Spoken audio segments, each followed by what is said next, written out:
Ya, oke minasang, konbanwa.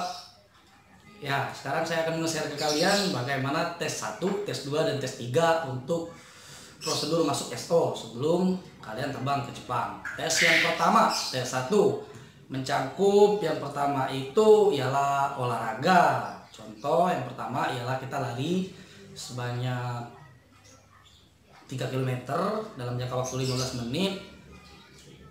Ataupun biasanya kalau di SO yang saya ikutin itu pakai sistem lapangan futsal sebanyak 20 kali atau 15 kali, saya lupa persisnya.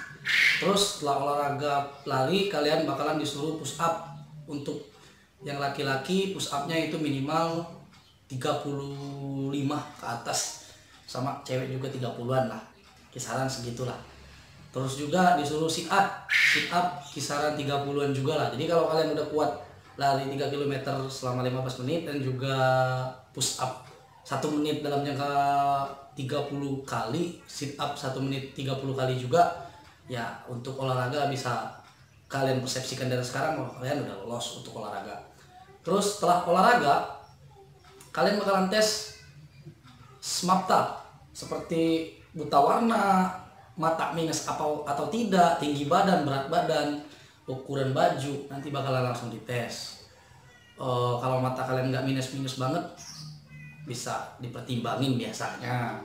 Terus sudah itu kalian masuk ke psikotesnya di situ ya, psikotes seperti biasa sih, soal-soal menggambar. Seingat saya yang pertama itu menggambar. Setelah menggambar, hitungan balok cari di YouTube banyak sepertinya. Terus juga matematika, pembagian, pengurangan, perkalian, semuanya banyak lengkap, soalnya banyak semua. Terus bahasa Jepang lumayan banyak, kisaran 50 soal atau lebih atau kurang, saya lupa, tapi kayaknya lebih deh. Nah makanya kalian disuruh belajar dulu dari bab 1 sampai bab 10 dalam 1 bulan. Di situ di LPK baru kalian nanti dibolehin ngambil job. Nah kalau udah 2 bulan setengah ya tambah bagus, berarti kalian tambah mateng buat bahasa kalian buat tes ke sana. Karena syarat yang pertama untuk masuk di SO itu biasanya diwajibkan hatam bab 1 sampai bab 10.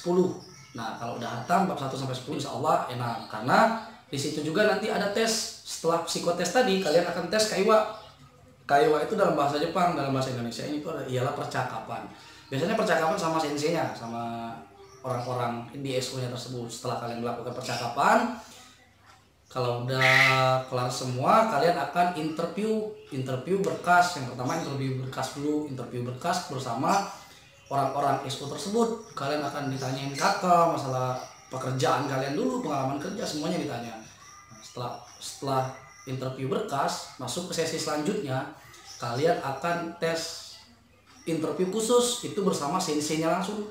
Biasanya tim manajer dari SO tersebut langsung. Seperti yang saya alamin kemarin seperti itu. Ada sensei 2 dan itu biasanya kepala bagian semua ya. Nanti di sana kalian akan diinterview, bener-bener diinterview banyak tentang diri kalian, tentang semuanya. Nah kalau di Terakoya nanti kalian bakal diajarin, tenang aja kok. Terus ada lagi, setelah tes itu kalian bakalan disuruh pulang ke RPK masing-masing. Nanti dikabarin seminggu kemudian. Setelah seminggu kemudian hasilnya keluar, kalau kalian lolos berarti kalian masuk ke tahap selanjutnya, yaitu tes 2. Kalau tidak lolos, tenang aja, kalian bisa tes ke 1 lagi, tapi tunggu kesempatannya lagi. Yang penting jangan berhenti buat usaha terus.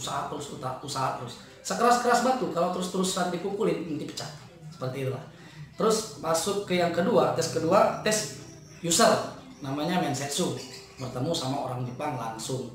Tes user ini kalian nanti bakalan ketemu sama orang Jepang langsung, entah itu secara langsung, entah juga nanti secara video call. Nah biasanya kalau orang Jepangnya berhalangan hadir, biasanya dia melalui video call sama kalian. Terus juga kalau tidak, mereka datang sendiri. Biasanya kita datang ke Jakarta, di mana tempat hotel mereka tinggal. Biasanya kita ke sana, ketemu di sana, nanti baru mensetsu. Masuk, kita mau mensetsu nih, nanti kita dikasih nomor urut dada. Setelah dikasih nomor urut dada, kalian bakalan dites psikotes dulu biasanya. Tapi ada yang juga yang enggak, ada kumiai yang enggak, ada perusahaan Jepang yang enggak, ada juga perusahaan Jepang yang ngelakuin itu. Contoh kalau kayak saya kemarin, saya tes 1. pas tes keduanya ada tes psikotes lagi, matematika seperti itu. Setelah tes matematika selesai, kalian akan tes mensetsu sama orang Jepangnya langsung cerita sama orang Jepangnya, langsung ngobrol, dan kalian nanti bakalan ditanyain level bahasanya berapa, banyak yang ditanyain nanti. Tapi tenang aja, di sana ada translator. Jadi walaupun kalian belum terlalu pro untuk bahasa Jepang, nanti ada translator yang bantuin kalian. Dan setelah ya tergantung rezeki ya, kalau lolos ya alhamdulillah, kalau nggak lolos, nah nanti poinnya di sini, kalian tinggal mensetsu terus. Jadi kalian nggak perlu lagi tes satu lagi, kalian langsung aja tes kedua langsung, nanti dipanggil oleh pihak SO-nya. Jadi kita nggak perlu lagi tes satu, kita tinggal tes dua sampai kita tembus buat masuk ke tes tahap 3. Oke. Kalau kalian lolos di tes kedua ini, jikalau kalian kepilih dari orang Jepang, biasanya yang tes itu 3:1. Nah, contoh misalkan 9 orang, nanti 3:1 yang diambil berarti 3 orang dari 9 orang. Misalkan 12 orang, berarti yang diambil 4 orang, seperti itu ya. Kalau rezekinya bagus, ya banyak-banyak berdoa, kepilih, nanti lanjut ke tahap ketiga. Tahap ketiganya di sini medical check up. Medical check up tidak terlalu ketat seperti di IM ya, tapi memang ketat sih. Biasanya kalau hepatitis itu tidak bisa, dan juga TBC itu tidak bisa. Jangan ada TBC, dan juga jangan ada hepatitis, penyakit kulit ya, kalau bisa jangan gitu. Terus juga ya paling dicek mata, telinga, semuanya, darah diambil, semuanya sih dicek, udah lolos. Biasanya pengumumannya seminggu kemudian, pengumuman tes tahap 3 udah. Nah, terus langsung nanti dipanggil ke SO, biasanya langsung dikasih kontrak. Nah, seperti itu. Tapi kalau yang bagian teman saya dan juga saya kemarin, pas tes tahap kedua udah lolos, kita langsung dikasih tanda tangan kontrak. Nah, itu enaknya. Langsung tanda tangan kontrak kerja kita di Jepang, kontrak sama Kumiai, kontrak sama SO, langsung dikasih di sana. Tapi ada juga yang menunggu hasil tes ketiga. Kalau tes ketiga udah keluar, baru nanti dikasih tanda tangan kontrak. Kita datang lagi ke SO tersebut, tanda tangan, setelah itu selesai. Nah, setelah selesai semua, setelah lolos semua dari 3 tahap tes tadi, baru masuk ke diklat.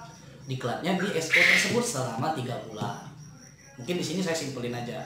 Diklat selama 3 bulan, setelah diklat selama 3 bulan, kalian bakalan selama 3 bulan itu kalian mengurus paspor semuanya, visa semuanya kalian mengurus. Makanya sebelum masuk LPK itu, kakaknya diperbaruin dulu, diperbaruin semuanya dulu. Setelah diperbaruin semuanya, baru nanti masuk LPK, baru nyari job, biar nggak susah pas pengurusan data. Nah, setelah itu ya silakan kalian terbang. Mungkin itu aja ilmu sedikit dari saya untuk tes-tes ke Jepang ya. Ya, sebenarnya ini senjata kalian. Sebenarnya tes seperti ini ialah modal awal kalian buat ke Jepang. Oke, cukup.